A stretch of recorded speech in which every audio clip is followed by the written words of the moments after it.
Hi guys, we were just here not too long ago, but now we're back.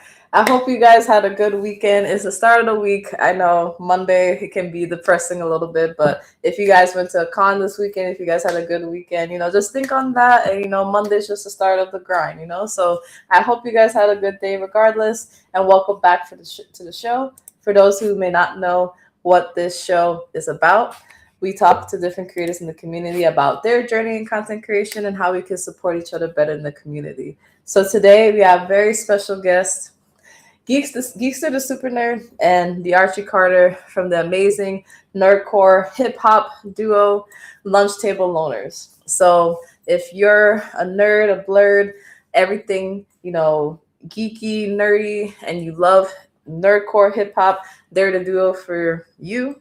You may have seen them at your local con. You may have seen them, doing their amazing videos, their amazing music, and they are all for the misfits, the outcasts, and instead of, outcasting people, you can sit with them. So definitely let's get them on the show and let's get started.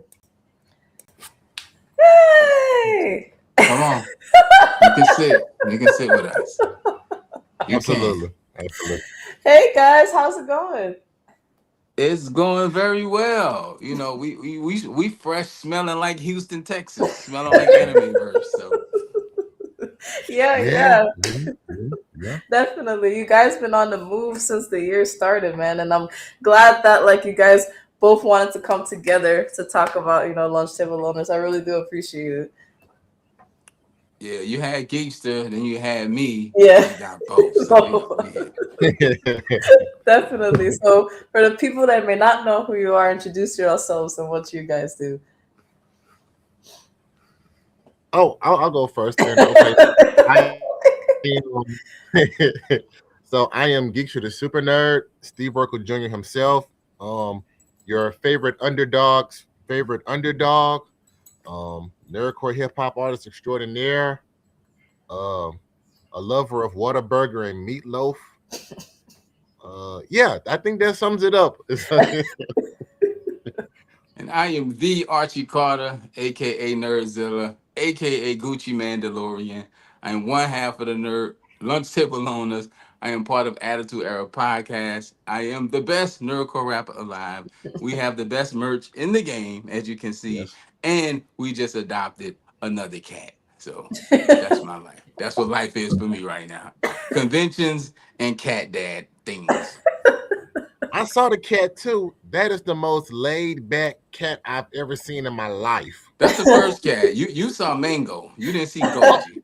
Oh yeah. So when we Yeah, that was pulled up Mango. and stuff like that, because for the Mhm. conviction pulled up Yeah. to his crib. No, this when we came back from Came Anime back, Verse. yeah. The cat was in the window looking like so. I'm She was like she was she was making sure I made it home safe. I had to talk with her. I said, Mango, everything the sun touches is yours, but do not go into the elephant graveyard. That's hilarious. Oh my god. Actually, this is her on my merch. Our merch is my cat. So Oh, yeah. that's adorable. So for people that may not watch the last time when I interviewed both of you guys, if you guys want to share, you guys' history getting into nerdcore hip hop, each one of you guys, because you guys had a long history before you guys came together as a group. Yeah, you go ahead, geeks. That's how we'll roll it. When questions come, you hit it, then I hit it. Cause listen, we get together, we'll ramble. We'll be here all night. We ain't trying to hold you. It's Monday. We trying to Yeah, start the week off right. So yeah, we just absolutely. roll like that. You then tag me in. Yeah, absolutely. So I've been writing music. I started when I was 13 and it was an emotional outlet. But then as time progressed, I began to realize that I lean more toward the pop culture aspect. Like I could legit write music about video games and comic books and anime. Like the first song I ever did that was nerdcore was The Wrath of Hanzo Hasashi. So it was surprising because to my knowledge, I thought I was the only person that was doing it. Then I got big on Instagram, saw Crazy Eight the Great. And when I listened to his music, I'm like, this dude makes same music that's similar to mine. So scrolled through his page, came across Nerds and Hip Hop, and literally just about everybody that was on that page, I followed them. They followed me back, and I realized that was the lane I was meant to be in. And I say my foot has been on the gas ever since. Um, did like 5 projects. One of them, or 4 of them, happened to be Nerdcore, Death Star.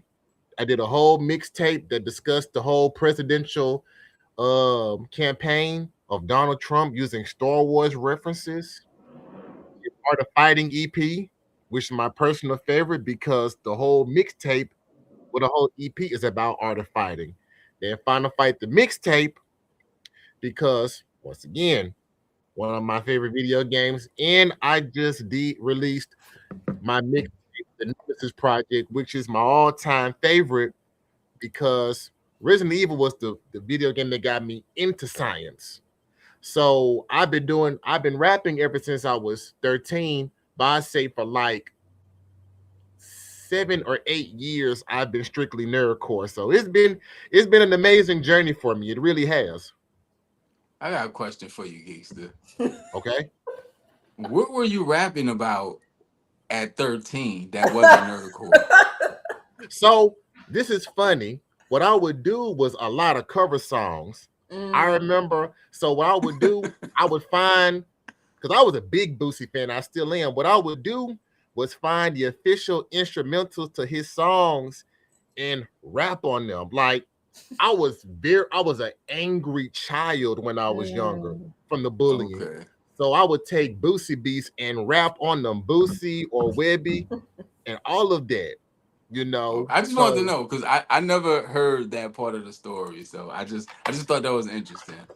Oh For yeah. me, my journey in nerdcore started before I knew I was even doing nerdcore music. So I was rapping, but I never felt comfortable with the negative side of rap. You know what I'm saying? The disrespecting Yeah. women, the talking about things I really wasn't doing, that type of thing. Because I got music. I was making music I wanted my mama and kids to be able to listen to. I didn't want to project something that I wasn't doing because I live with people that would call me out on it. And then I can't say I'm pulling up in the Benz. Then when you see the Dodge Neon pull up, it's a different story. So I always kept true to myself, but that included talking about wrestling or talking about anime. It wasn't as in depth as it is now, but so I mean, I even got a few gospel rap projects under my belt because it was a period of time I was just figuring it out who I was as a person, what I wanted to project to people. And even in the music we do now, it's a lot of inspiration in it. But I couldn't tell you, but I do know when I first got a glimpse of it is when it was a bookstore we used to play Dungeons and Dragons in. It's called The Last Word in Charlotte, North Carolina. Rest in peace to The Last Word, but shout out to bookstores. Um, it was a guy, he was like, your music and your style reminds me of Childish Gambino. And that was like my first glimpse into, okay, what does he do? And that kind of led me, and that was the guy, he told me, yo, it's called nerdcore. And I was like, boom, like voila, the light bulb went off. And I said, okay, I can do this, but I can still have my rapper swag about it. So like I said, I've been doing it. I didn't know I was doing it. So I don't have a date. I don't have a 13-year-old story. I was in the classroom beating on the desk, just rapping about the day. But, nerdcore has been a part of my life for the past 10, 15, 20 years even. Yeah, y'all been doing the thing, and then now y'all are the dynamic duo that you guys are now. So I always love hearing the story, from you two individually. But now that y'all are both here, how LunchtableLoaners came to be as a group, and the significance of the name, because I know there's a major significance to why you chose that name as your like duo name. Well, when it came down to it, I think this has a lot to do when we first officially met face to face in Blurfest NOLA, and when we realized that okay, the vibe is authentic. Like the vibe we have on the phone, it was really no different when we met in person. It was actually a lot better. So as I'm leaving Blurred Fest, he calls me. He's like, Geekster, let's do an EP. I'm like, sure, okay. Because it kind of shocked me because I will always want to do projects with other people, but they wouldn't give me that opportunity. So um had it structured. He was going to choose the beats, choose the topic, have the chorus written, have his verse laid down. All I would have to do is put my verse on there and send it back to him. So 3 songs in, he called me. Gixter, let's be a group. I'm like, sure. Okay. So he sent, so we exchanged a list of names that we wrote down. He Terrible didn't, names, by the way. Terrible. yeah, I was just about to say that he didn't like any of my names. Terrible. Mine So wasn't I that looked great at, either. but see, I looked and what happened was I saw Lunch Table Loners and I said, that's the one. He said, now, Geekster, I agree with you. But before I tell you why I think it is, tell me why you think it is. I said, because, dude, like all 12 years I've been in school, I sat in the cafeteria by myself. And so I really didn't have a lot of friends. He said, me too. I'm like, hey, I'm like, wait, what do you mean you two? So we had a conversation about that, and we realized that both of us truly believe in social equality and justice and fairness. So that's how we came up with the Lunch Table Loners, because we really want people to have a safe space. We want our brand to be something to where people feel safe. People could be their authentic selves with, free of judgment and stuff like that. So when we had that established, it's like the remaining songs, it took like literally no time at all to finish them. Yeah, we And finished the project in a couple weeks, 2 or 3 weeks. The album "You Can Sit With Us" streaming everywhere. But the yeah, name popped up in my head because on the song "Nerdzilla," one of the bars says, "Lunch table loner drawing Goku on my folder." It was actually Krillin, so I might have lied in my rhyme. But on my folders in high school, I would draw Dragon Balls, but I drew Krillin a lot. Krillin was my guy. Even in our latest song, Knock Knock, I mentioned Krillin, yep, which is out now, by the way, featuring Grammy-nominated artist Mega Ran. Um, yes. so I was like, Lunch Table Loner, because like he said, you too, he was surprised, because, I mean, y'all might not know this, but I'm a really cool dude in real life. So, but he was surprised to hear that, even though appear to be cool or popular, I was like a loner in school. I played sports, I wrestled, I played football, baseball, but I was still that kid who was kind of not really accepted because I was into wrestling. I was into anime. So I would be, instead of eating lunch, I'm playing paper football in the art class or hacky sack with the tree people. We called them tree people. It was like the outcasts. They Yeah. hung around the trees. So we called them tree people. And it had the Jinko jeans on and all that stuff back in the day. And I was like, yeah, I was a loner too. I wasn't popular in school. Like I said, I never had like an official girlfriend in high school. Like that was the story. But I also realized that even as adults, people are loners still. You have that Mhm. one person at the job people don't really talk to, that one guy or girl in college who, Mhm. looking for their tribe. And a lot of people don't find their tribe. And then the tribe becomes the people who can't find the tribe. So Lunch Table Loners, we wanted to make inclusive music for people. And when we share our social media space with people, is because when we say you can sit with us, you can sit with us. So we share other artists' music, we share other artists' events, because it's a safe space that we like to create. The DMs are open if you want to talk. We that's just who we are as people. And you don't have a lot of that in music because it's so super competitive, right? You don't Mhm. have a lot of that on True. social media. It's a lot of, opinions and bashing and negativity. And we just try to be a bright spot in the darkness with the music and with our presence. So Yeah, yeah, that's definitely true. And I wanted to say, when it comes to the album, You Can Sit With Us, I just want to pick you guys' brains a little bit about, like the song choices and like what you wanted people to feel when you created the album. Because I know from listening to it myself, it really gives that, like, back in like old school hip hop, but also just like, you know, like the love of everything, you know, gaming, anime, you know, comics. But it's kind of like, you know, even some of the videos that you guys did, it's like, you know, like the high school lunch table feel, but like everybody's included. So I just wanted to give people an idea of like what was the idea or like the feeling you want people to have when you guys created the album. For me, I wanted it like I have this thing about nerdcore rap being like a lot of people think it's corny. Like we really gonna be honest, a lot of people think it can't sound good, right? So the first thing for me was acoustically, I wanted the beats to slap.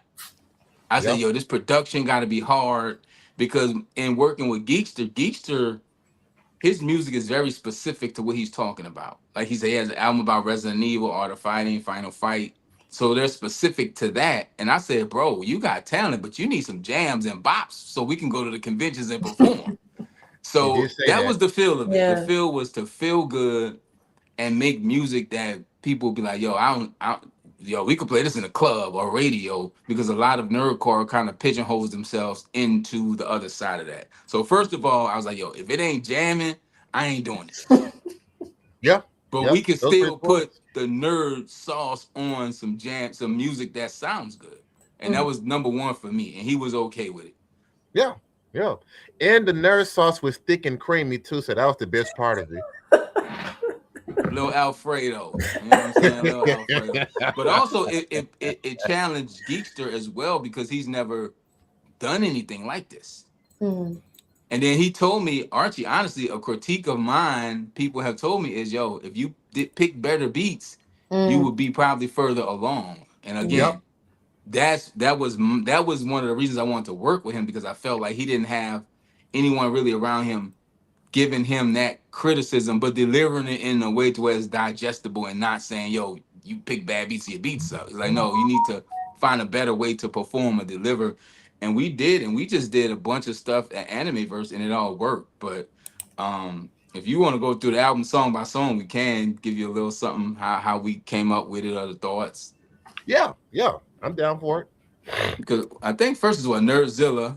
Mhm. That was just more so of a statement, kind of a story. Yeah. Because even in listening to some of the music back, I learned things about Geekster that I didn't know, and that's the beauty of music, you know. Because Yeah. even in that, he talked about the classmates and the different things. And again, I think we have like a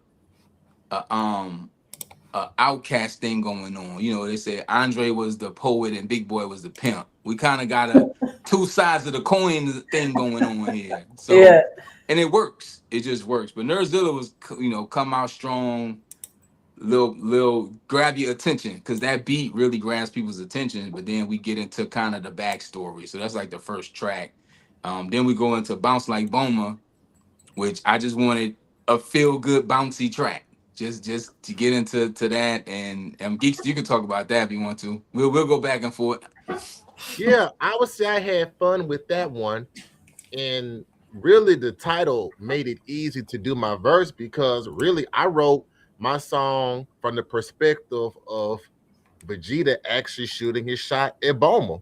Like I Mhm. really had that mindset. That's why at the verse, at the end of the song, I said, "For your number, may I ask, and maybe a final flash."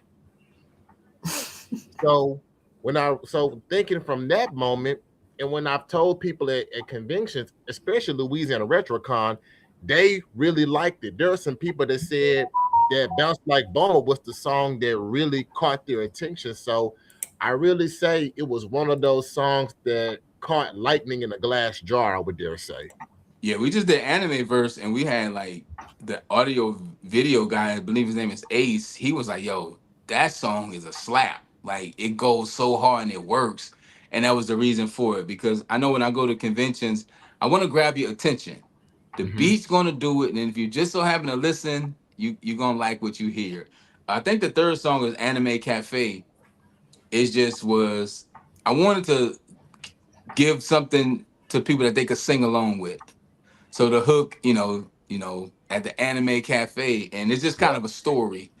that we were telling, and I was like, because I know a lot of people go to conventions and they have stories. So I said, let's get into our storytelling bag. Again, a lot of people think nerdcore rappers can only do one thing. So we want to show you that we can vibe with Nerdzilla, we could party with Bounce Like Boom, and then we're gonna tell you stories with Anime Cafe.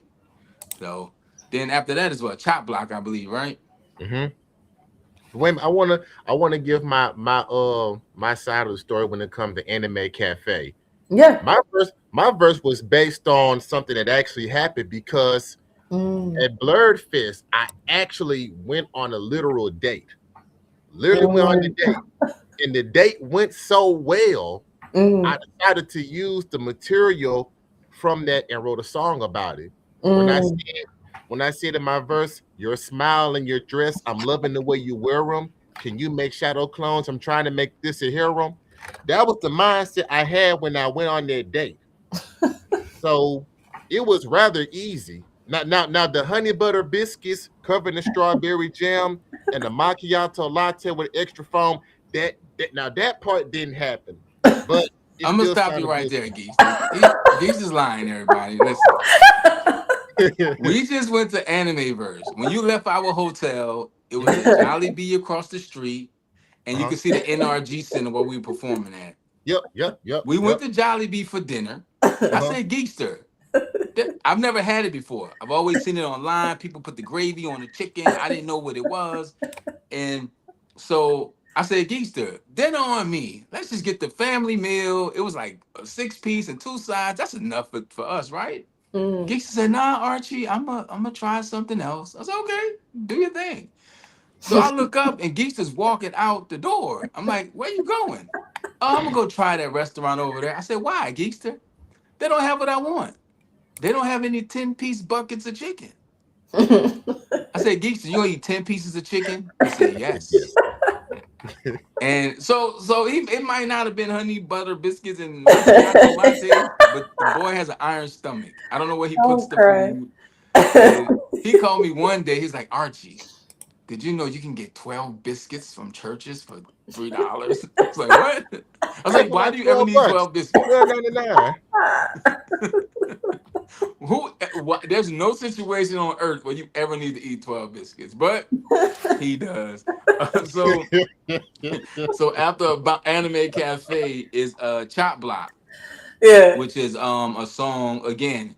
It's catchy. When we say chop chop, people say chop chop chop block. Everything is very digestible on this album Yeah, because I wanted it to be able to be performed in front of people.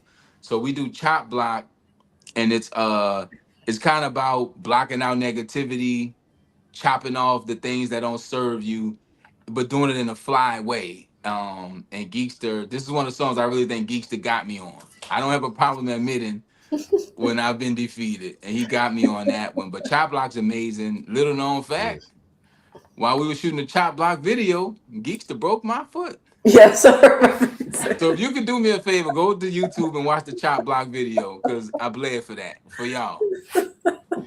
Yeah, we it was choreographed. The fight scene that was actually choreographed. Mm. Yeah, we So wanted it to look like a kung fu movie because Yeah. we pulled it off. every song on the project except for Anime Cafe and Cosplay Cabaret has a video. So we Yeah. have like videos for all of these songs. Yeah, that makes sense. And I mean, it's cool how you guys do it. And I meant to ask both of you guys, like, Okay. how important was it for you guys to have like visuals for like just you guys individual music in general? Because I see like once y'all Very. came together, that seems like really important, especially like when you see like Chop Block and like it kind of like I feel like it kind of references like old school anime, like like almost like the ones where they show like kung fu and like martial arts and stuff like that. And even in some of you guys' videos, you have like the visuals. So how important was that for you guys individually? And then when you guys came together, when it comes to like visuals for your music? Very, very important. I think it just takes the creativity to a whole other level because it's so easy to be able to write a song. That's the first part. But if you can actually take that song and bring it to life, make it tangible, being able to really paint a picture of it, of what you see that song to be for the world to hear, and to also be able to see like you're winning on both ends. You really are. Mhm. I'm handsome and I've been in the gym. I Yeah. need to be seen. No, but what it is, I think it was important for me to have visuals because I wanted people to see us moving as a unit and looking like a team. But I also think in the anime world, in the nerdcore world, a lot of um artists they hide behind AMVs. Yeah. So it's easy to get traction on a song when you're showing somebody their favorite anime. They don't care what you're rapping about. They're watching it. They're watching Jujutsu Kaisen. They don't Mhm. just so Yeah. happen you're rapping over it. And I think a lot of nerdcore rappers use that as a cheat code. I come from the Mhm. old school videos. I mean, rest in peace to MTV. They officially pulled all their music videos. There's no music video channels. So, and I don't want to do the vertical 30-second clip for Instagram. I wanted to make actual videos to show people the kung fu scene. When the last time you seen a real dope kung fu movie? Yeah. Or to show the convention because Bounce Like Boom is actually shout out to Direct TV. He shot that it's a one shot video going through a convention. Some people would never go to a convention, but they get to see us doing it at a convention. What's the other video? Nerdzilla. Again, we sitting there playing video games at the table at another convention. So we want to show people the experience. And the other video was for Broken Crayons. We'll get to that. But Broken Crayons is shot in like a rodeo Yeah. stable. When I saw this, I was like, yo, it gave me like big stadium. That song sounds like song that should be played in a stadium to me. True. So I Yeah. felt like it needed a big space, and I was like, "Yo, this is very Watch the Throne, Jay Z, Kanye Westish. Let's shoot a video." So, yeah, Broken Crayons. But before Broken Crayons is Cosplay Cabaret. Going back to the Yeah. album, Right. I noticed in nerdcore there are not a lot of songs directed toward women and cosplayers, and I was like, you know what, Geista, let's do it. And again, it's a smooth song. Geeks is singing on it.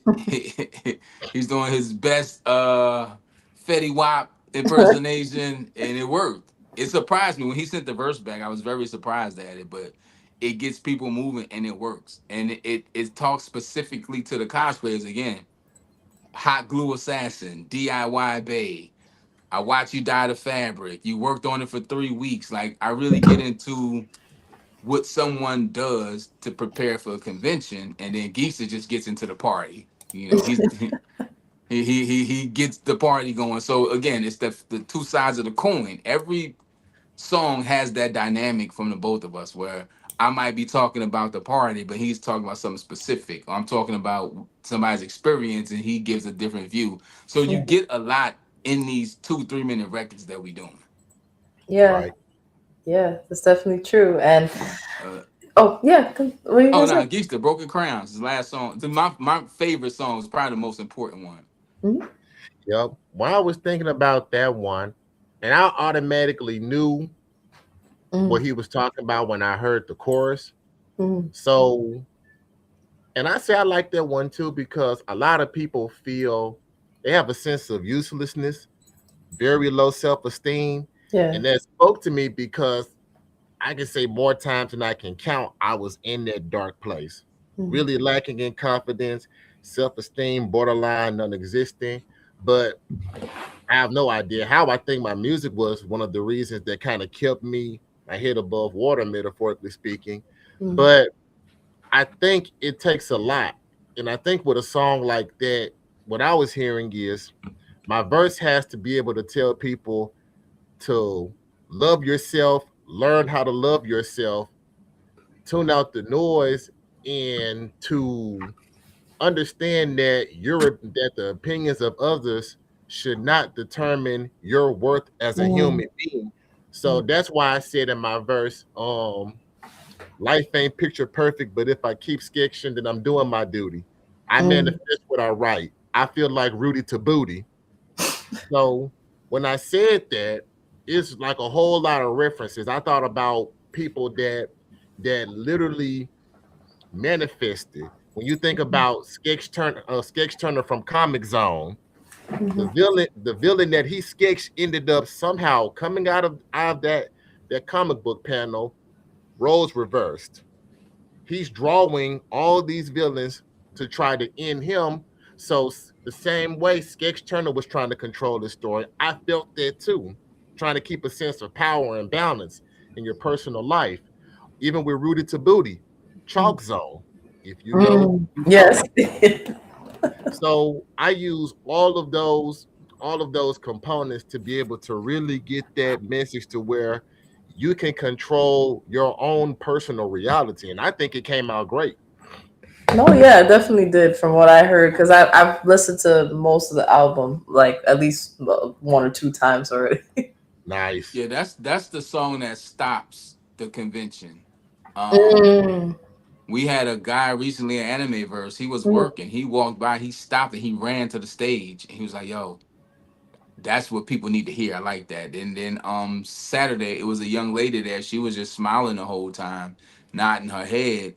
And I was like, "Yo, it's something people need to hear in that." Because even in that, in my verse, I'm talking about my personal imperfections, mm, but still loving that about you. But the hook says perfectly imperfect. You a bad mother, shut your mouth. So it's like you mhm, still are you, and the thing that makes you special is that you are you. You're one of one. So yeah, Broken Crayons is like we end the show with that most mm, times, followed by mhm, Totally Awesome. But Broken Crayons is the one that really shocks people because it's like we holding up the mirror to ourselves, but we like what we see in the mirror. So mm. True. Yeah, that's true. And I definitely want to talk about Animeverse because you got interviewed for like a known podcast during that because it was like Wrestlerverse slash Animeverse, and then soon he was also a host there, and you guys got to interact with her and then perform. And I also saw that like the Giant Carlo was also there. He was like giving some gems. So how was the convention? Because you guys were promoting it heavy, and you guys finally made it there. And what was the impact you felt like getting interviewed, doing the show, and everything like that? I feel like a celebrity. I won't lie to you. I felt yeah, important talk your talk, Gangster. I like it. because so the thing about that, I can say we were exhausted considerably because I had to drive almost 4 hours to get to Mm, Baton Rouge to meet up with Archie, and Archie drove the rest of the way, and we're talking a little mm, over 4 hours. mm, We didn't stop at the hotel. We just came straight to the convention, to the NRG stadium. mm, And he and I were tired. I could tell by looking at him and vice versa. But it brought me back to life. Walked up to the second stage. Soon he spotted us and shouted us out. I'm like, yeah, we're here. This was worth it. And then the best part about it, her makeup was flawless, and her crochet braids were perfect. Like you could tell, and now about it. So being able to be acknowledged by her, and then especially after we performed, like mm, she was the main one in the crowd that was interacting to the music. mm, She was, and I can say we earned her respect mm, first as artists, but then we got to talk and converse. She respected us as human beings and people as well, you know. So I can say that was the first thing. mm, Uh, Being able to talk to different people, being able to see the different cosplayers, and even recording videos of different vending booths. Like there's a place, mm. a guy called that has a place called Henry's Toys, and if I do get booked to come back next year, I'm finding him. This man has he has figurines of every transformer known to. This man had Galvatron, and I for just want some strange Soundwave. reason, nobody I just want bought it. Soundwave. Soundwave is my guy. And He has Regular. Why would I Soundwave like 2. Soundwave? He has Soundwave 2 and Rodimus Prime. And you didn't even tell me about this, gangster. You gatekeeping the Transformers from your boy? No, I was in culture shock. Like at first, the biggest convention I went to, I would dare say, was Mhm. WasabiCon, but I Yeah. had a bigger amount of culture shock because they literally had Mm. everything. I was bragging to Archie. I found wait. Hold on. Well, I let him do whatever he do. I don't know what look. I don't know what he's about to put on this camera, folks. But I finally I got a Oh told wow. top, Meeks to right? I got a top for my tumbler, and this is my favorite tumbler. Now I got this at BallCon. What you're looking at every Super Nintendo character known to man, and some known to monkeys. This is my prized possession.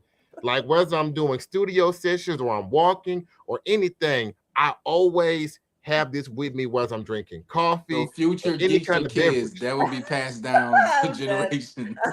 Yeah, yeah, yeah, yeah. I told Geekster when we got booked for this that Mm, this was gonna be a big deal. I don't think he really understood what I was saying to him. First of yeah. all, NRG Stadium is where the Houston Texans, the professional NFL football team, play Mm, football at. oh, okay. That's where we were booked at. It's NRG Park, which is right behind NRG Stadium. Mm, And they Right. had another con, a RV show, a yeah. Lovers and Friends concert, and I want to say a Monster Mm, Jam going on all in this At one once. building this mm, weekend. So it was a lot going on. mm, And anime versus huge. And honestly, for me, I've done big conventions. Hmm. The biggest Hmm. for me is all has been Galaxy Con. You're yeah. talking 50,000 people in Mm, Raleigh, North Carolina. And when mm, I Right. stepped into NRG Park, I was a little shook. I ain't gonna lie to you. mm, Hmm. I've never seen that many people in a space. mm, Uh, but I was like, yo, this what we here for. It mhm, was it normally we shoot recap videos and to show people it was so much going on, I didn't even know where to start shooting mm, content. He was mm, It was overwhelmed. overwhelming. It was really Yep. overwhelming. mm. Wow. That's that. It sounds like it was an amazing time, and you also got to do an interview as well. So if you want to talk a little bit about that, how that was. That was Oh, dope. Houston Element. Shout out to Houston Mm-hmm. Element. That was So that what was happened great. was when my bad, I didn't mean to interrupt you. My bad, my bad. Go ahead. I talk a lot. So what happened was the moment Archie told me that it was confirmed that we were performing, the first thing I did was reach out to Missy. Mm, So Missy Araujo. So when I reached out to her and told her, hey, me and my friend Archie, we're going to be performing at Animeverse. Would there be any possibility that you'll come and interview us? She said, say less. mm, Give me the time, the day, and the times you'll be performing.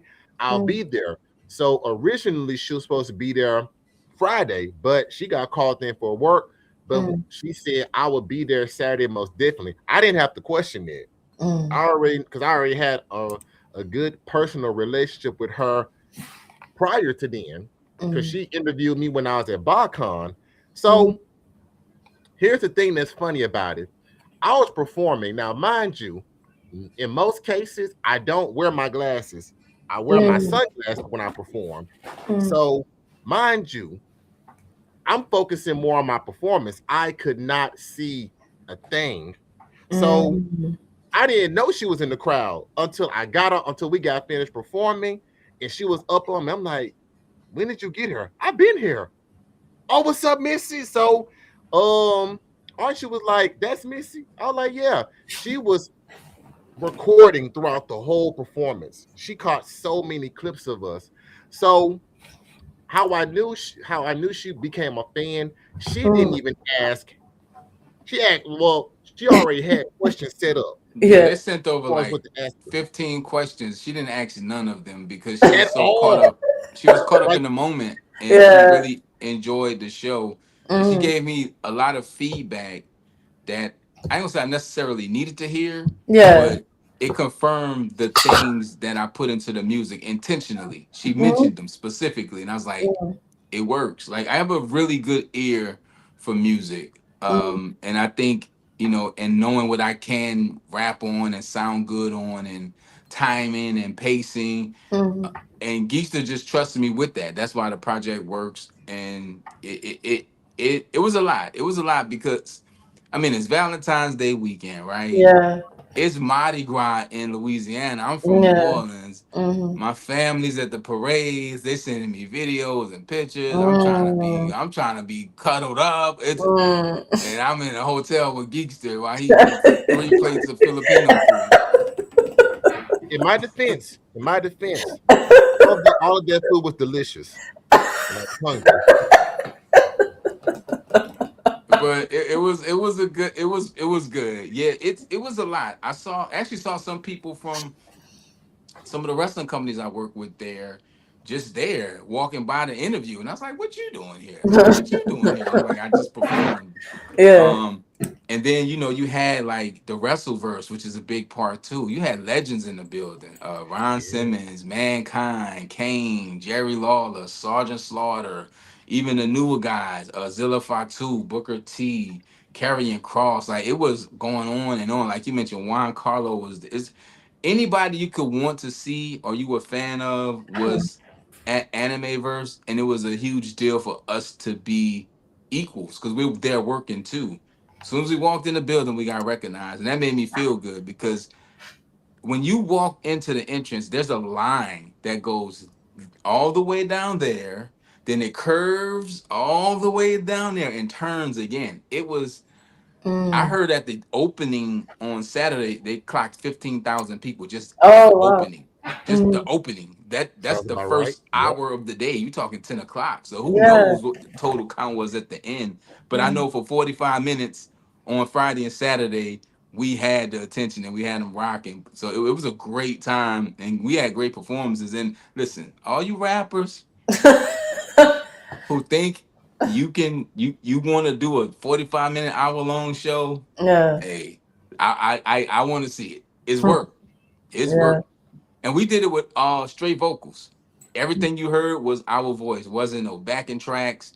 It wasn't a DJ. It was me and Geekster lyrically exercising for 45 minutes. And I was in Mm. bed by 8:30 both nights because it's a workout. It's a Yeah. workout. Hmm.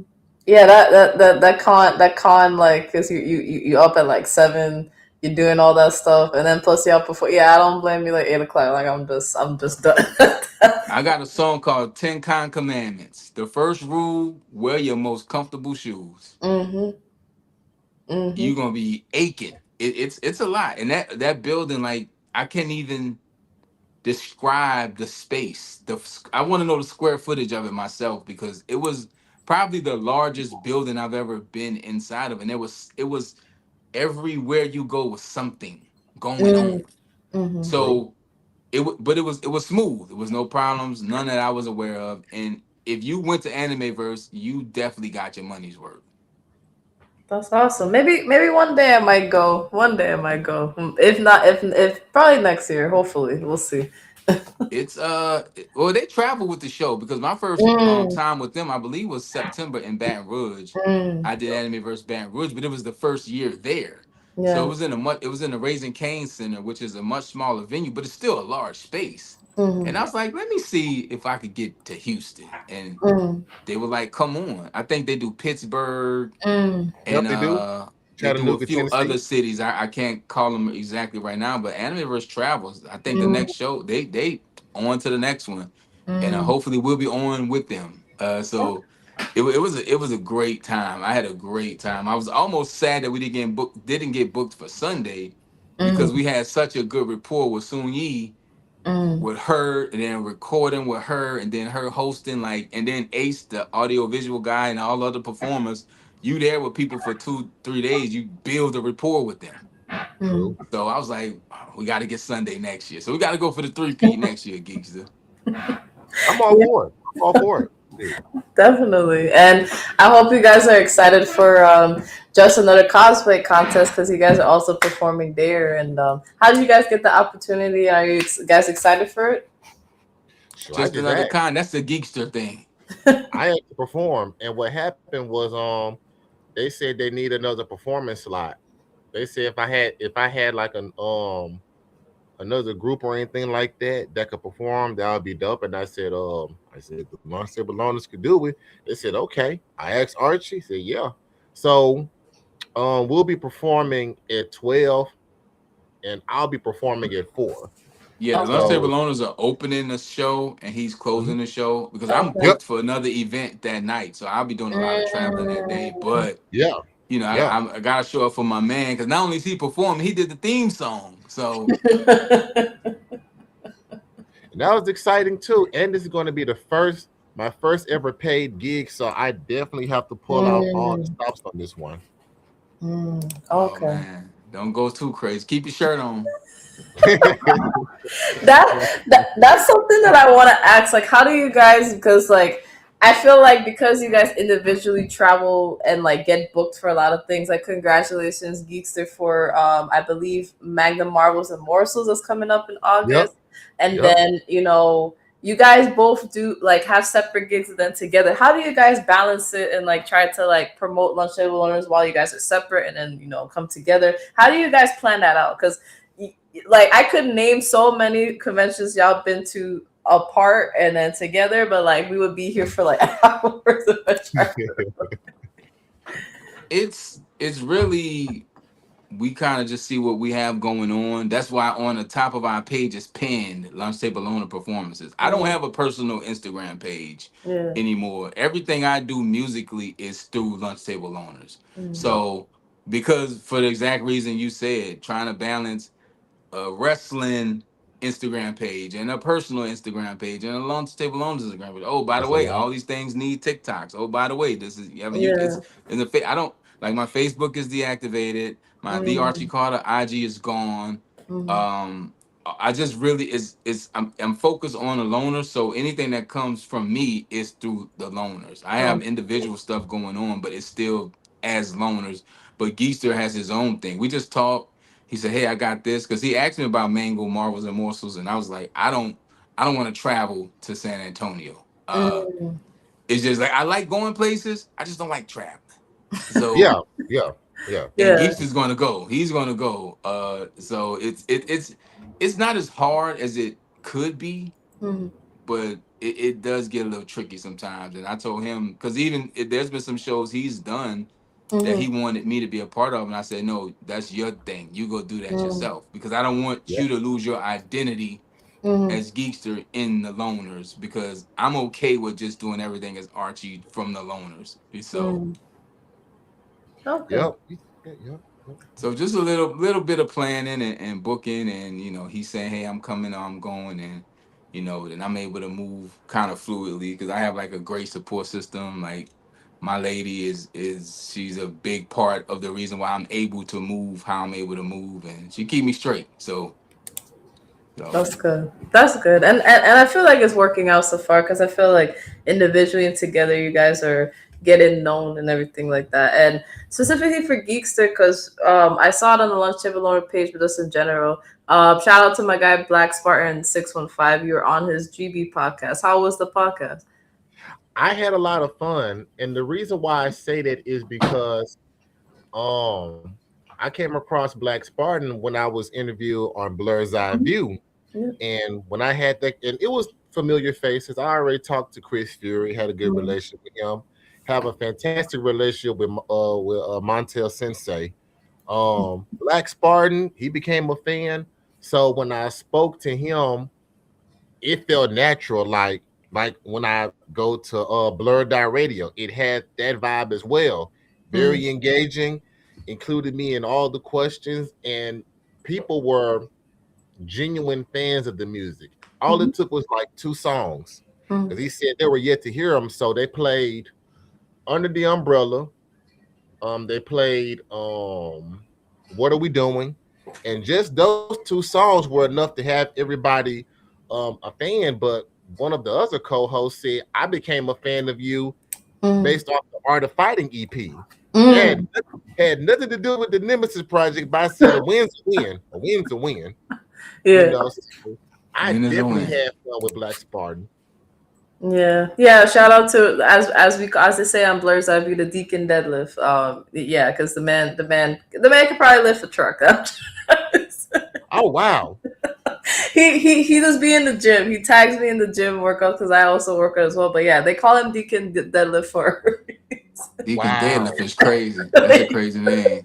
I mean, they also call how Geekster called maybe like the what do you say sense? I think he said like sensei almost. Montel Sensei. Montel Sensei, yeah, Sensei. you call him Monta Sensei. We call him what's the word? Because he's the blur the corn preacher.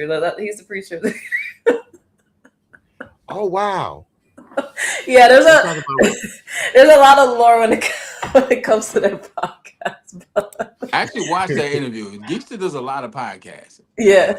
and sometimes he does things, and I'm like, yo, why didn't you tell me? I'm like, he just does stuff. But that's how I came across him because I was like, yo, this dude is. I'm not gonna say weird, but it's like he's he's him, right? Yeah. Like he's authentically who he is, and it's never not been that way. And I was like, that's cool because we're like polar opposites. Like I said, when I come to do the nerdcore stuff, I still want to be like a fly rapper. I grew up with the, you know what I'm saying, the Rockefellers and the state properties, and was wearing big jeans and t-shirts. So I still, and that's the thing I think is missing in kind of part of the nerdcore is like I said last time, the sauce. So Yeah. that's why we came together because, like I said, those guys loved his solo work. They may not be into the convention scene because the convention scene is not for everybody. The convention scene is it's exhausting. Mm, It's yeah. it's a lot, but some people love it. They sad when it ends, but if you Mm, there and we there, we gonna have a good time, and that's what the lunch table owners is about. Even with like our merch, like I said, we have the best merch in the game because we do. Like we have our baseball jackets, we have stickers, bracelets but we also have like the coloring books that I think I mentioned last time for yeah. people who. And when we went to Animeverse, Geeks has never seen this. They had a whole section for coloring. And I Mm, told him it's because people go to conventions. Some people get overstimulated. Some people mm, need Yep. to take a break. And I can't say we for the people and we don't offer something to the people. So we actually have coloring books, lunch mm, table owner coloring books that we have for people who may be, neurodivergent or have different things going on, where they have sensitivity to sound, light. So they need to take a break, right? Even at Fan Expo New Orleans, I just did. They had a chill zone. It's just mm, a dimly lit room, quiet space with activities you can fidget with, color, or just chill.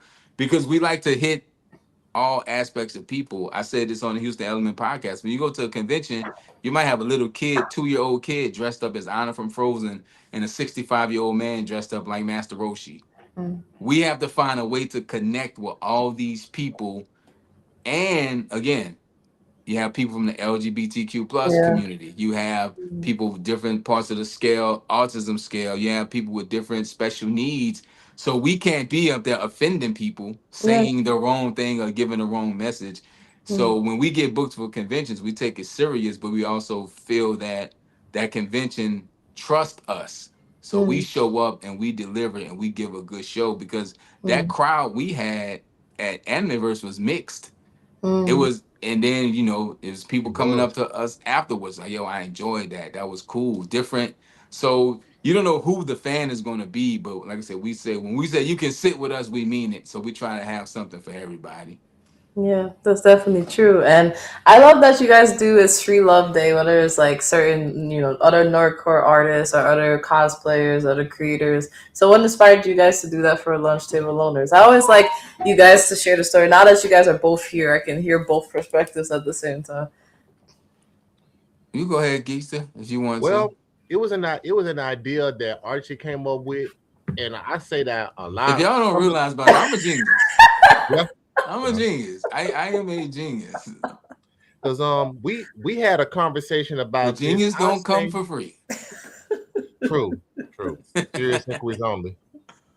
So we had a talk about this, and we talked about, and I think the idea for Free Love Day came from Cosplay Cabaret, if I'm not mistaken. And Mm, we had a conversation about the people that really put in a lot of work when it comes to what they do. Because for those of you that don't know that are watching, when it comes to these cosplay contests, they're strict about it. When I say strict, the only way to enter a cosplay contest is if you made the entire yeah. cosplay yourself. Mm-hmm. So when you think about that, That's and then you crazy. think Yeah. about the people that put all the work into the cosplay, and then the pressing part about it, you could win first place at that cosplay contest, but then like Archie said, when we talk about it, like literally at the convention, you're just a regular person in some anyway. You have to go back to reality. Mm, So we decided to do the Free Love Day to be able to still show love to those people because it's a craft that's not it's not getting the recognition that I feel like it deserves Mm, because it takes a lot.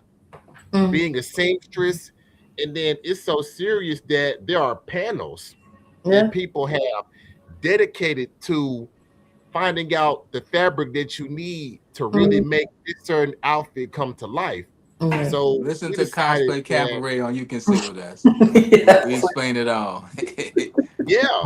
So we want to just show love to people in the nerd community that take their craft seriously, whether you're a cosplayer or a nerdcore hip hop artist. We really want to let them know that love is free. So and that's something that we've been consistent about. Like that's how Sunni got cool with us. I would say that was the good first impression, because when we posted that video, she spoke to us about it and said, I that really She meant a was lot to her. shocked. She was shocked. Like She it's for was. me, free love day means a lot of different things. Like Geeks just said, somebody might spend $1,200 on a cosplay and only win a $200 first prize Yeah. Huh? Yeah. and get 2 likes. And I Mhm. mean that's deflating. Like I mean, because yeah, these are cosplayers, these are nerds, birds, whatever you want to call them, but these are people too, right? Mhm. And like Currency's one of my favorite rappers, and one of his old mixtapes, he was like, "Man, it's Free Love Day" on one of his songs, and that always stuck with me. Mm. On my old page before the Loners, I used to do a thing called Cosplayer of the Week. Yeah. Yeah. And I was like, you know what? I want to expand that and I want to grow that idea. So that's what Free Love Day really comes from. It's a combination of what Geeks just said, but it's also Free Love Day highlights artists, and then Cosplayer of the Week highlights the cosplayer. So we Mm. try to show love to a cosplayer and a artist, whether we follow them or they follow us. We look, if it's dope and we see it and we think people should see it, we just share it. And that's pretty much it, because as much love as we give, we get some hate and pushback too. Yeah. It Yeah. was some specific folks. I'm not gonna say no names, but I could. I won't. Um, Yeah. when we got booked for Animeverse, instead of saying congratulations, we got a lot of questions like, "How did y'all do that? Oh. Oh. Yeah. Who do you Yeah. know?" And Mm. my Yeah. thing is, don't ask me how we did it or who we know. Maybe what we're doing is just really that good. Mm. Yeah. Maybe we might be eyed at this. You know what I'm saying? So Yeah. it's because no matter what you do, you're gonna get those kind of people, but that doesn't Mhm. stop what we do. We're gonna show love. Whether you got 200 followers or 200,000 followers, you might have 18 monthly listeners on Spotify. But one thing I don't do is get caught up in the numbers. If something is cool, Never. it's cool. If it's Never. dope, it's dope. Tyler the Creative said he found one of the artists he worked with, and this dude had like 16 subscribers on YouTube. Yeah. So you never know who's watching or who's looking. So we just try to use our platform to show love to people who may show it back, who may not show it back. They might not even know this happened. But the Yeah. people that have acknowledged it, they genuinely are happy and excited because again, as much as we would like to say the nerdcore community or blur community is a community, it's a lot of people who don't share their platforms, especially musicians, because it's a competitive thing. I'm trying to get you to listen to what I got going on. I'm not listening to what you got going on. So, Mm. and we better than a lot of them anyway. No, y'all both respectfully are do y'all thing. Like compared to like a lot of artists, there's only a few. There's only a few. Don't come for me if y'all. There's only a No, few speak freely. Speak freely. that I'm like. There's only a few people that I'm like, oh yeah, y'all really do it. Like when it comes to nerdcore and like y'all are in that list of people. I'm not gonna say the names so they don't come for I Hey, me. think I know hey, two of them. I think I know two listen. people, but I won't say them. MC Frontalot said he's the world's what 400 best rapper. But yeah, like if you know, you know, and I've already told them directly. But yeah, it's just there's certain people in the space that like really they really like are serious about it. You know what I mean? It's not just like a thing for like you know how like some of them is like it's for views. It's like what's trending, Yeah, but you we know part of a documentary called Let There Be Nerd, and MC Lars is part of it. He said that MC Lars is a legend. He is one of the founding fathers of this thing. He's a legend. MTV1, MTV2, the first artist for the world. He has a TED talk like mm, MC Lars, and that's one of the things he said on the documentary is that he always wanted to be taken to be funny but not seen as a joke.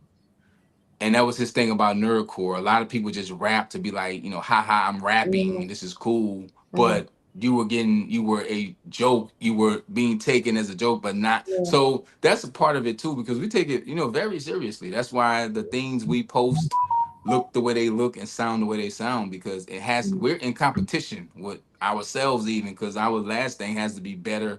Our next thing has to be better than the last thing if we want True. to keep the attention. And people drop music constantly these days. So mm. in order to stand out, it has to look good and sound good. So to know we on the Lizzie list, hey, look, we did it, Geekster. We did it. We can Yeah. retire now. I feel like Uh, but but I was gonna say, what are the goals that you guys have for the group? It could be long term, short term, whatever you want to share. I say paid gigs.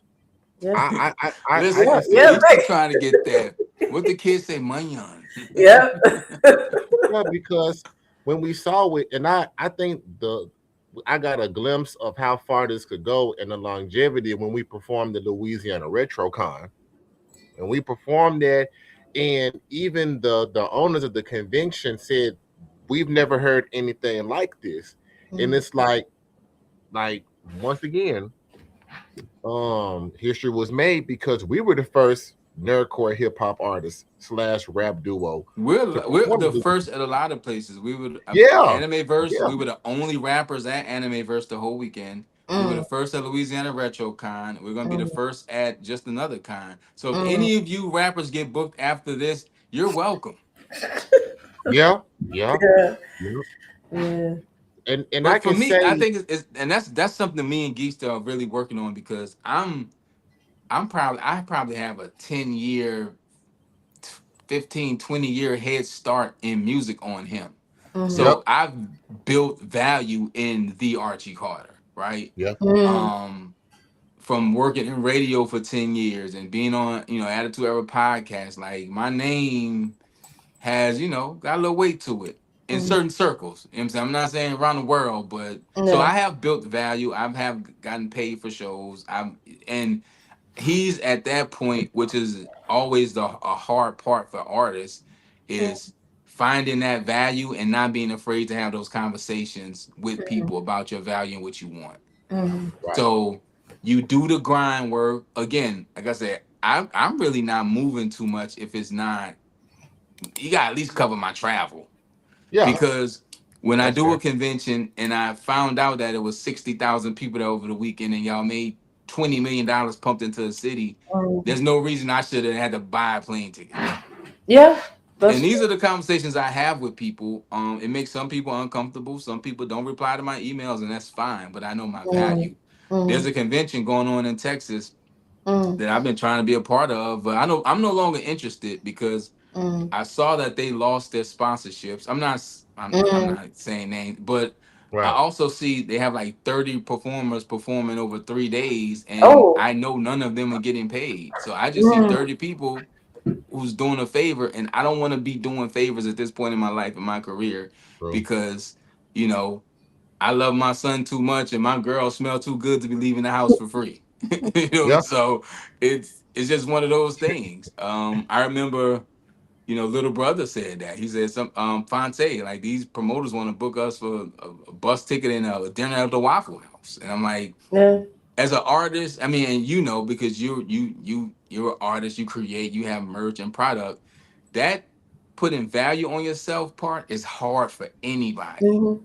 I know I want $10,000, but I Mm, might have to settle for this 400.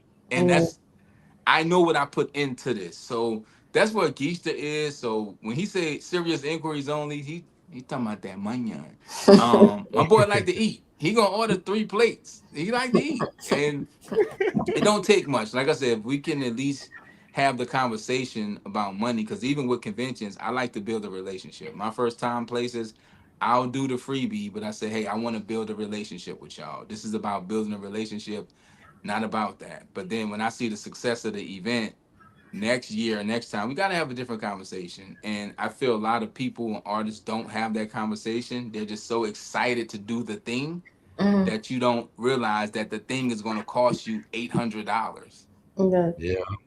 And again, or the cosplayer, I get to get in the contest. It was $300, but the cosplay and travel and stuff cost you $1,700. True. And I think True. that's the conversation a lot of artists have to have. You don't want to miss the opportunity, but you don't want to put yourself in the red chasing the opportunity, because a lot of times with these conventions, it's not instant gratification. You're not going to go there and get 20,000 streams overnight, right? It's a Right. slow grind. You're going to get a few people, a handful of people that like what you did, remember you. Your social media's going to be pumping for a few days, and then it's going to go away. So Mm-hmm. that's my Mm-hmm. biggest thing, is finding that value, and that's where we are with Geekster and Loners. That's why I lend myself to the Loners, so I can highlight him on the shows as well, and then he builds his thing. But Geekster's great at communicating with people, and he'll talk to anybody. So he's fearless, and I like Yeah. that. But you also gotta be fearless in asking for what you want from people. And that's the thing. Next thing for the Loners is really building the value in the Loners and Geekster separately, because we're gonna keep making music and keep doing shows. Yeah. Yeah. We Yeah. actually I just dropped a song called Run. Mm-hmm. It's all in Japanese, so you may not know what I'm saying, but it's a bop. And I believe Knock Knock with Megaran will be out this week sometime. It hit the DSPs, but that take a little time to hit Oh Mm-hmm. where it yeah. lands. It's on Spotify right now. But Mm-hmm. yeah, Megaran just nominated for a Grammy. He's a nerdcore artist. Been doing this since 2011, I believe, full Yeah. time. Quit his job as a teacher. Mm-hmm. Um, he Grammy nominated. So anybody that's doing nerdcore that feel like this thing is only surface or is only as big as the game store in your city, you're wrong, because you just had a True. man Grammy nominated in this genre a few weeks ago, and he touched that Grammy stage, and I'm proud of that. I'm proud to know him, and I'm proud to have worked with him. So yeah, we got a song out right now with him. That's awesome. So we And made Mega Ran's list and Lizzie's list. I think we can retire, Geekster. I think we did it. Dang. but And on the beginning of that song, that's Nardwar's voice on there, because oh I really? worked with him as well. So yeah, man, y'all check that out. It's a pretty cool song. We debuted it at Animeverse. So Oh, that's awesome. That's awesome. And one of the last things I'm gonna ask is, I always ask this question, you guys know, about supporting the Blur community. What Okay. have we been doing well so far? What can we do better? Everybody has a different opinion hey based on Geekster. That's one of them. Most definitely that. Definitely. But yeah, we'll see you guys take it. What do we do well? What can we improve on? I would say answering emails. The reason why I say that is because um and I don't want to name drop conventions, but there have been conventions big and small that um they Y'all lucky post, we ain't petty. yeah, yeah, very. I mean, we can be petty, but it's just We not. we're protecting the Michelle brand. Obama said when they go low, we go high. Yeah, But I tell you, it's a lot of times I want to crash this plane. yeah, yeah. I just feel like the thing about that, just I'm trying to get the words right. I feel as though people should do their jobs. So Mm, if it's your job to look through applications or yeah. performance applications or any of that, Mm, then that should be your job.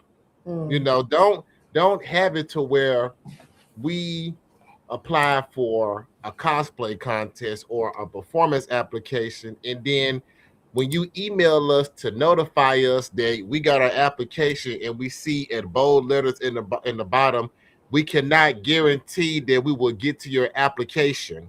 mm, I feel some kind of way about that, because isn't it your job to be thorough?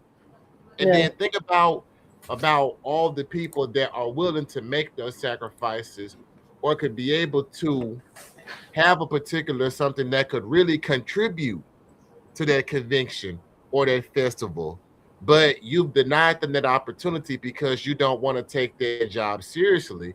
And I feel like it's kind of hypocritical, because even in the Blur community, because we're talking about being united, but we have to do that all the way, not halfway. We don't need to have clicks in this community, because if we're trying to really just show that we have the right to be who we are, we have to give it's got to start with us.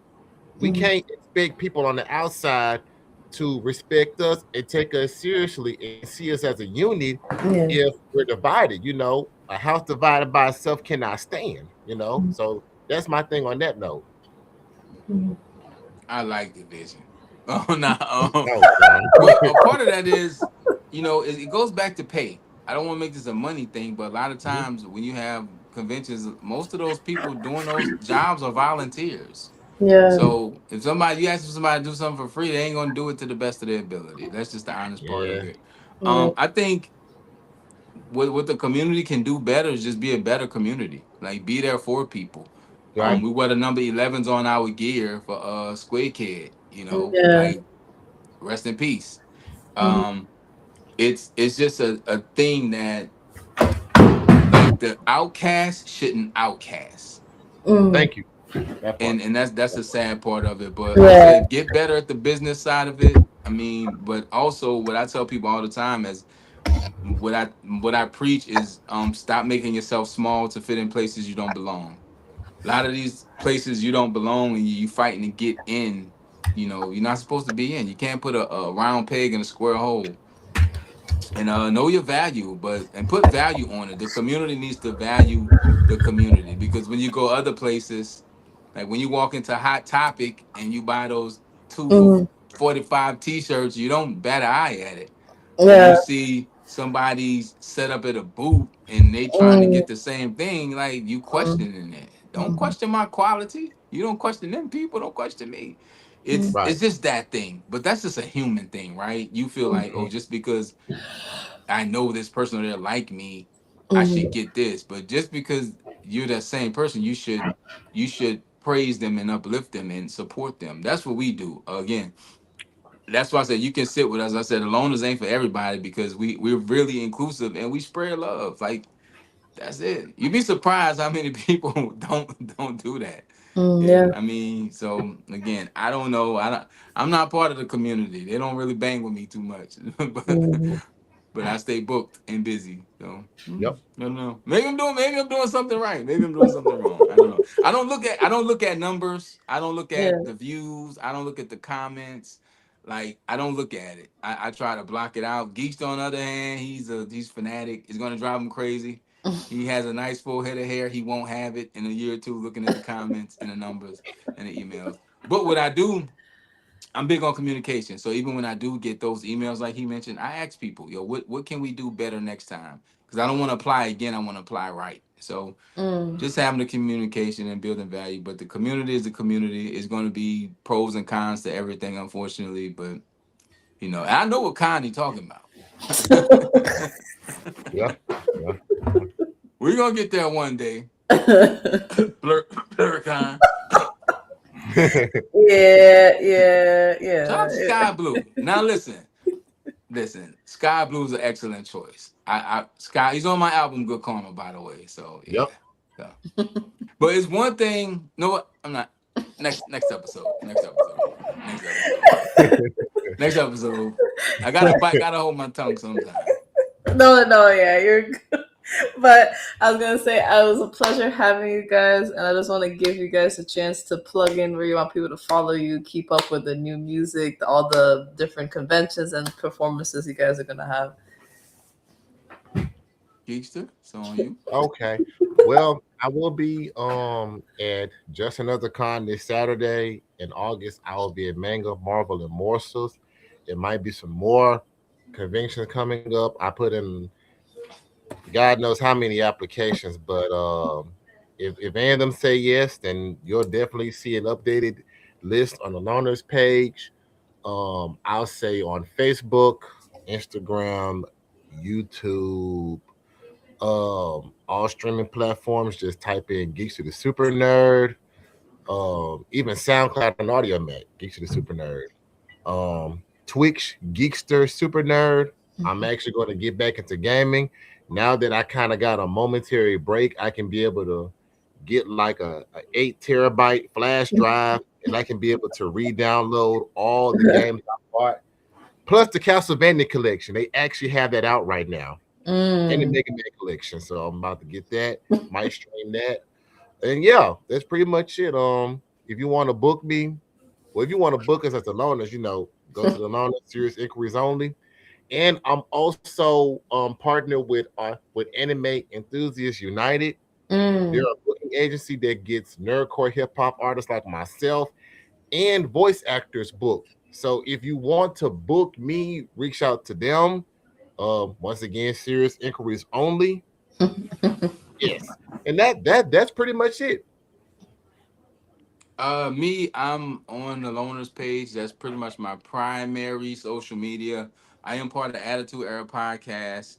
Shout out to the guys. I think I got a live stream after this. I don't know, but um, yeah, that's it for me. Like, I'm not actively on anywhere else right now. I have a few projects in the works that I'm currently working on. And I mentioned last time Stacking the Decks, the Pokemon project.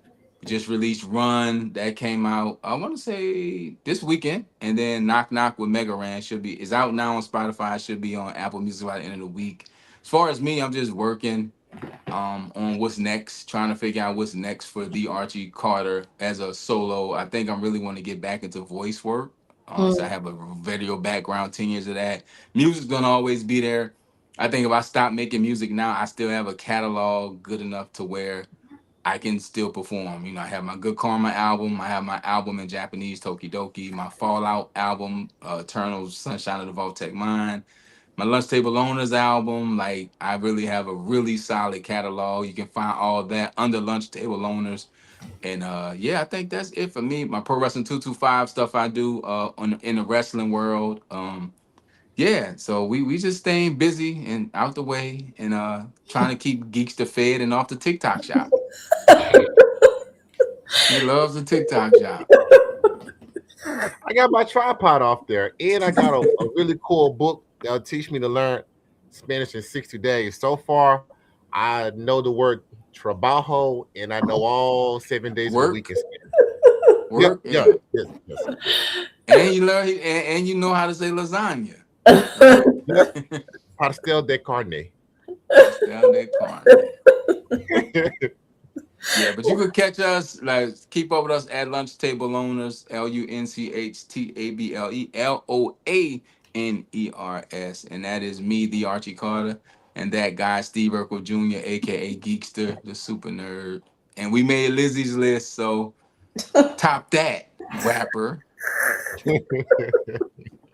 Well, definitely. I really do appreciate you guys that came in, came out, supported. I really do appreciate it. For those who may not know what I do, I'm Lizzie. I have my brand AnimeInkArt. I draw traditionally, but I usually edit, create my own style. It will be at Virtuous Con, so hopefully that goes well. There's a bunch of other people that are part of it. It's a Black-owned virtual convention. They're gonna have a lot of amazing guests. So I'll have a virtual booth. That'll be next. Oh shit! This week, this week. For Saturday and Sunday, the 21st to the 22nd. So you can catch us there. Also, we'll be at BlurCon. We have our cosplays that we announced, and we put that up on the page. If you want to follow everything that's going on, we'll be doing another. We're doing another VFX project with Psycho Image Films. I love doing like cosplay content with him when I'm at BlurCon, so that's gonna be fun. If you guys want to know like the cosplays that we're gonna do, we have that post up. I've been posting a lot more lately, but you're gonna find it if you see it on the Anime Inkart one page. We have the Anime Inkart Live one page, which is like an extension for Anime Inkart Live Talks. Anime Inkart Live Talks is like, I feel like, the newer part of our content because we have the store, we cosplay as well. Shout out to Otaku Noir. We were the cosplay model last year for my cosplays back. Shout out to everybody that's doing it this year. And we're affiliates. If you use code AnimeInkArt, you should get free shipping off of your stuff. And they are doing the mystery box for Virtuous Con. They're doing the mystery box for BlurCon, as well as they're Oh, wow. doing a Blurred Noir box. It's like a whole like mystery box that's like black owned and everything like that. So if you want to spend some coin, you just need the free shipping. Use my code. Use my code. And shout out to Critical Care Comics. We work for Critical Care Comics, and if you want to be part of the New York chapter. Like we go to right now we have our one hospital here in New York, but they're centered in Las Vegas. They have one in South Carolina. There's one in New York where there's heroes that dress up as Marvel and DC like cosplay characters, and then they have the agents. Like me, I help out with like we distribute toys and comics to the children in the hospital because they That's fire. sometimes they don't get to spend their holidays out. They're stuck there, so we give smiles to them, and we're trying to grow the New York chapter. So if you want to be part of it, whether it's Las Vegas or New York, definitely go to their page on Instagram. They have the website there, and we always need helping hands for that. For New That's York, fire. we do it every month because that's what we're able to do. If you're in Las Vegas, they have a lot more events. They have multiple hospitals that they go to. They also have a cancer fund. So if you're interested in that. And shout out to Blurs Unite. Hopefully you do more with them. I got the opportunity grant last year. So there's a lot of stuff that's coming. And the one thing that's coming Wednesday that I may not be able to share on the show because I don't have another show until Friday is shout out to Philip Cooper. They have their own podcast. And they're doing like a black round, like their own version of like a panel, like a black creator panel. So I'll be on their panel with them. Like it'll be a pre-recorded podcast. So that'll be happening on the 18th. And anything else that happens, just follow, the Facebook AnimeInkArt, follow go in a link tree in the bio, get a commission from me, go to the stores. And yeah, I really do appreciate you guys. And we'll be back again on Friday because that's how Black History Month is sometimes. So we'll see you guys soon, and I appreciate you guys. Bye.